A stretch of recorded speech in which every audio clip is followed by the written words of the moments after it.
Hey book nerds, it's Sarah. Welcome back to my channel. Today's video is going to be a super fun one because I have acquired over the past few weeks quite a few books, as you can see from the stack next to me, and I'm going to show you them all today in this video. So it's kind of like a collective summer book haul. I didn't count how many there were because I am not about that negativity in my life.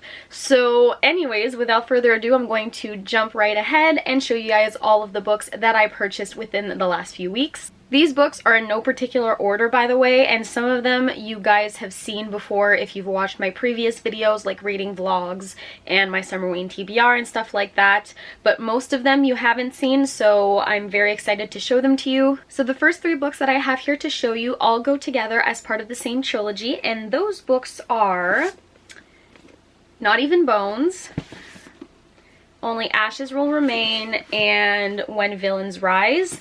I think I showed them in the right order, probably not, but these books are all part of the Market of Monsters trilogy, and this premise sounds really interesting to me. So obviously I'm not going to tell you guys about the premise of the two next books in the trilogy because I didn't read them because I didn't want to be spoiled for the previous books. So I'm going to talk to you guys about what Not Even Bones is about. So our main character, Nita, has a mother who sells monster body parts on the black market, and in this first book, ooh, that voice crack though. So anyways, one of the bodies in this first book that Nita is sent to retrieve body parts from is actually still alive, and then in this book she has to go on like some adventure to try and save him.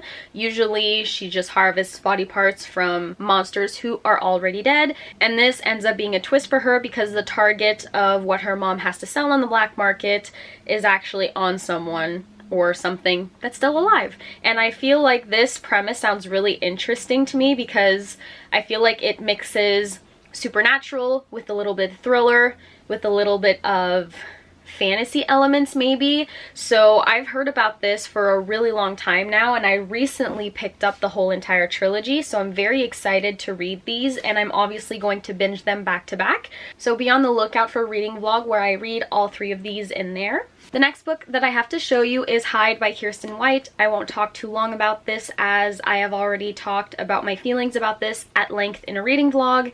So briefly, it's about 10 characters, I think, 10 people who go into a maze for a deadly hide-and-seek competition.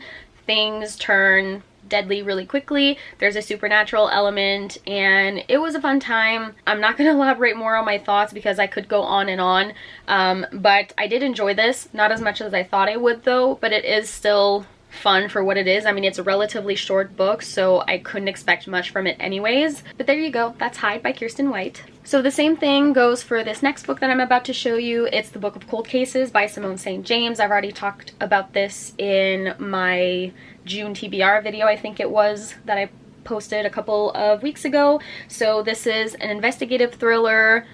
Don't know too many details about it because it is a thriller, and I tend to try not to read the synopsis of a thriller book because these days I feel like they put too many details in the synopsis and it potentially could spoil me. So I only know the general details of this, and this book came highly recommended by Crime by the Book on her Instagram. So based off of her recommendation and just the little bit that I read of the synopsis, I was very interested, so I picked this up. The next book that I have is a book that came out quite a while ago, and it's actually not a purchase. It's actually someone who loaned it to me, but I'm going to show you guys this book in this haul anyway because I'm going to end up reading it in a vlog soon, most likely. So that book is Mexican Gothic by Silvia Moreno Garcia. It's about a haunted house. That's all I know. A lot of people I follow on Instagram and on Goodreads have read this, and the reviews are very, very mixed, so I'm a little worried. But for me personally, a book with a haunted house in the premise ends up being a win regardless of if it's a 5-star read or not. So I'm still excited to read this, even though I'm a little worried about like all of the mixed reviews. But this should be a fun time for me regardless, so still very excited to read it. So the next book that I'm going to show you is actually my current read, which is The Resting Place by Camilla Sten. So this book is about our main character, Eleanor, who has face blindness. So I think the correct term is prosopagnosia.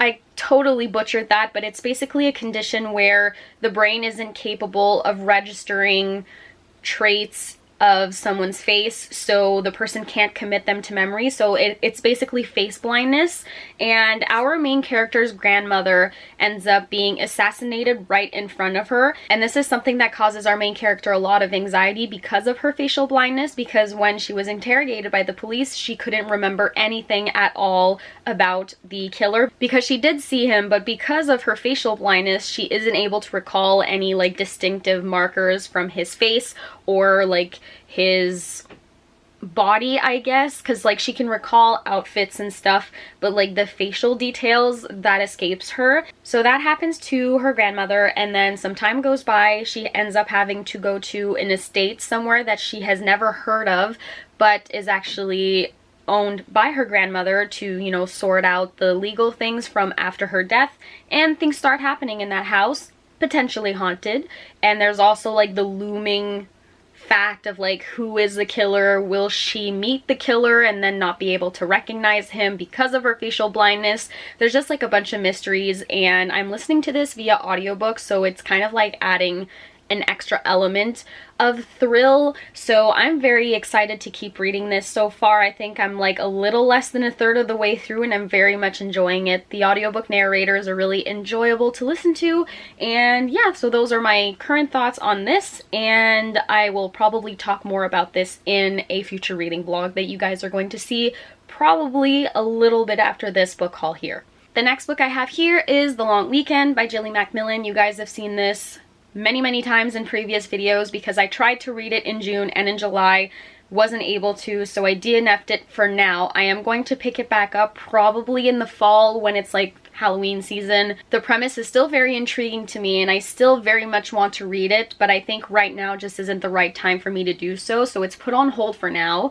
But it's basically about these three couples that go away to a secluded cabin, and one of their friends, I think, decides to mess with them because she wants revenge for something that happened. So it's like a classic secluded thriller revenge story. Shenanigans will happen, and I can't wait to read this in a couple of weeks when I feel up to it. The next book that I have here is The Atlas 6 by Olivia Blake. So this is like the new cover that came out with the reprint of the hardcover. Please ignore the price sticker on the cover. I have tried to get it off. It won't come off, so I have to pull out the hairdryer to get it off, and I don't have the motivation to do that yet, so it's going to stay there for a little while longer, but please excuse it. So this is described as a dark academia.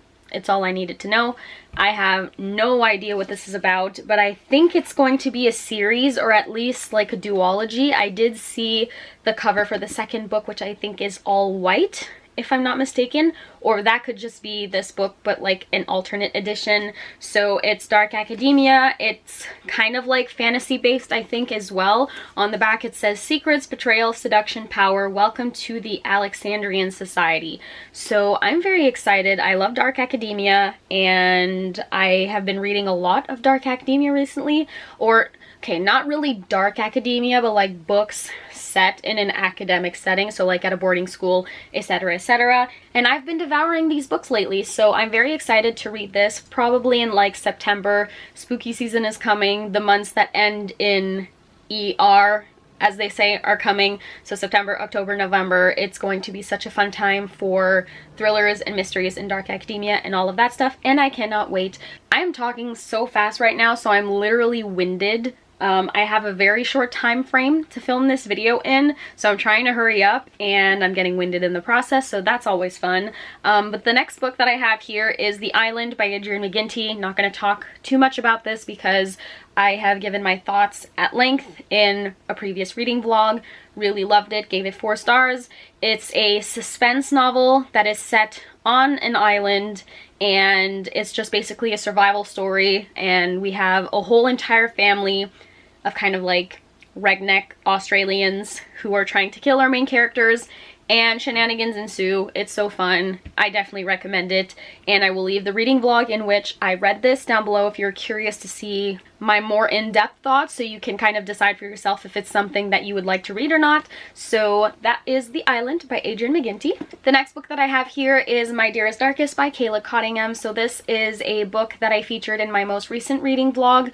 You guys saw me start to read this, but you haven't seen me finish it or give my thoughts. In the next reading vlog, I am going to catch you guys up on what I've been reading while I was away from home. If you guys didn't know, my whole entire family got the virus and I left home in order to not catch it myself. And while I was away, I finished this and it was a 5-star read. I absolutely loved it. So this is a queer, dark academia mixed with supernatural elements, and it was amazing. The slow burn romance was chef's kiss. The queerness, the gayness, it was amazing, and I really, really loved the supernatural element. It was so well done.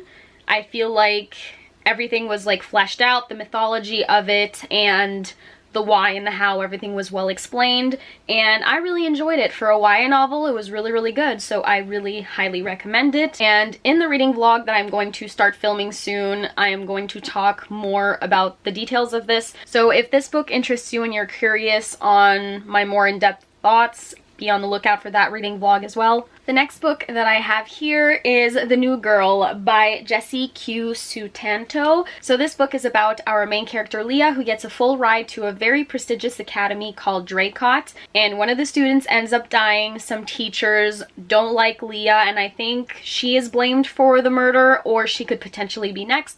Not quite sure of the details, but it's another dark academia. It's short, it's YA, it's going to be a fun time, and I can't wait to read this. My camera battery is flashing at me, no! The next book I have here is one I'm very excited to read, and it's the book of Living Secrets by Madeline Rue. So this book is about two best friends, Adele and Connie, and they are absolutely obsessed with a book called Moira. And for a long time, they've been trying to reach the author of the novel Moira to get some questions answered and just some fangirl things, I'm assuming, and they are unable to reach her, so they settle for reading the book over and over and over again. And one day someone comes to them and tells them that they can enter the world of their favorite book, and they end up doing so, and the world of the book is turned upside down and stuff happens. And that sounds like a very interesting premise. I feel like us as readers, we all want to be able to live in our favorite books for a little while, so I feel like this is kind of that, but in book form. So I am very excited. Madeline Rue is an author that I have a couple of books from. I don't think I've ever read anything from her yet, but it's on my TBR and on my to-do list, and this one is definitely a high priority. The next book I have here is Very Bad People by Kit Frick. This is another dark academia or book set in an academy setting. We have our main character whose mother drowned in a suspicious accident, and when she enters the new school, she is dead set on trying to figure out what exactly happened. And obviously, as a dark academia goes, stuff goes on at the school involving our main character, and that's all I need to know. Very excited to read this. It's a 2022 release. I haven't seen this book as hyped as some of the other ones that I've hauled, that I've just shown you, but nonetheless, anything that's like academia related or set in a boarding school, I'm all for. So this is the next book that I purchased. The next book that I have here is The Library of the Dead by T.L. Huchu. I probably completely butchered that last name, but I think this is supposed to be a YA, or it's supposed to be an adult, but I have read in a couple of reviews that the main character is younger than the intended audience of this book, so I'm very intrigued. So our main character is called Ropa, and she dropped out of school to become a ghost stalker. A ghost talker. A ghost stalker? That's written really weird. I'm going to show you guys if you can see. See, it says ghost talker, but I think it's supposed to be like ghost talker. And this is set in Edinburgh, and she talks to the dead and she carries messages to the people they left behind. She thinks it's a harmless way to earn a living until the dead begin to whisper that someone has been bewitching children, and she must try and figure out what's going on and put a stop to it. and there's someone, obviously the person who is bewitching the children, who is going to try and stop her from stopping him. So this just sounds like a fun time, and I'm very excited to read this. I think this book is part of a duology, so the second book came out at the beginning of this year, which I am definitely going to pick up as well. If you guys have read this, I haven't seen many reviews on this, so if you guys have read this, or as a matter of fact, if you guys have read any of the other books that I've hauled, please feel free to let me know your thoughts in the comments down below. I would greatly appreciate it. Alright, so we're close to reaching the end, so I'm just going to try to plow through the last few that I have here. The next one that I have is The Agathas by Kathleen Glasgow and Liz Lawson. This is a YA mystery. I don't know if you can call it as a thriller, but it's more like a YA mystery. And as with YA mysteries go, we have a girl named Brooke who disappeared, died, etc. No one knows what happened to her, and people blame her boyfriend Steve. And we have a group of girls who are coming together to solve Brooke's disappearance and clear Steve's name. And in the process, they are also doing that because Brooke's grandmother has promised them a hefty sum of money. So to sum all of this up, we have a group of girls who name themselves the Agathas, who are trying to solve their local disappearance mystery. And in the process, I'm assuming the truth is going to be something wild. I'm hoping it's going to be something wild and not something totally predictable, but we shall see. This is a fairly new release. I think it came out like last month or the month before that. I'm a little late to picking it up, but I bought this last week with the next book that I'm going to show you. So this is like my most recent purchase, and it's definitely very high up on my TBR, so very excited to read this one too. The next book that I purchased at the same time as I bought the Agathas is These Fleeting Shadows by Kate Alice Marshall. This book is about a family fighting over an inheritance. Probably the house is haunted, and the back blurb seems very ominous. It says the bid for her family's inheritance will leave Helen Vaughn either rich or dead. So I'm assuming that the family is fighting for the inheritance, and like I said, the house might be haunted. I think this might have like a little supernatural element to it, but the whole premise of this book reminds me a lot of Not a Happy Family by Cherie Lapina. The cover's right here, and I read that I think at the beginning of the summer and quite enjoyed it. So if this is anything like that, I'm definitely going to enjoy this. Next up, we have The House Across the Lake by Riley Sager. This is Riley Sager's most recent release, and I have only read one book by Riley Sager so far, which is Survive the Night. I quite enjoyed it, but I've been told it's not his best book, and I'm pretty sure I have all of them, so I'm very excited to see how Survive the Night compares to this one and to the other ones that I have, which is Lock Every Door, and I also have Home Before Dark, I believe. So this is secluded thriller, takes place in a cabin, as you can see. It's literally in the title, The House Across the Lake. And as with most thrillers I purchase, I have not read the synopsis because I do not want to be spoiled. So that's all I know. It's a thriller, secluded setting, and it's by Riley Sager, so hopefully I'm going to enjoy this. And finally, the last book that I have here is probably one of my most anticipated releases of the whole entire year, and that book is The It Girl by Ruth Ware. I love Ruth Ware's books. I read The Turn of the Key in 2020, absolutely loved it. It's one of my new all-time favorite books. And I also have some other books of hers that I still have yet to read, but is definitely like high up on my priority list. I'm pretty sure it's the Literally Dead book club pick for either September or October, or even possibly November. I watched Books and Lala's video yesterday about like her fall announcements, and this one was in here, but I'm not quite sure if I remember correctly, the month that we're supposed to read this in. But anyways, this is definitely going to be a fall book for me. I cannot wait to read Ruth Ware's most recent release. She's pretty thick, so I'm hoping it's going to have a lot of twists and turns. And yeah, so it has high praise. A lot of people have already read it and enjoyed it, and I cannot wait to sink my teeth in this one. I feel like it's going to be the perfect autumn read, so stay tuned for that, as I will definitely feature it in a reading vlog. Is this going to fail dramatically? Probably. So these are all of the books that I have purchased this summer. Honestly, when I was putting this stack together to film this video, I didn't think I had bought that many books this summer because I actually put myself on a book buying ban, but turns out I didn't do very well because, I mean, my arms are pretty full and I'm very close to dropping them. So I'm going to quickly and hurriedly end the video right here. So thank you guys so much for watching the video. If you guys have read any of the books that I have mentioned in here, please let me know your thoughts down below. It would be really helpful for me to kind of figure out in what order I should read these in. Also, if you enjoyed the video, make sure to give it a big thumbs up, and also don't forget to click the subscribe button down below so you never miss a future upload of mine. Once again, thank you guys so much for watching, and I will see you all in my next video. Bye, book nerds! Ooh.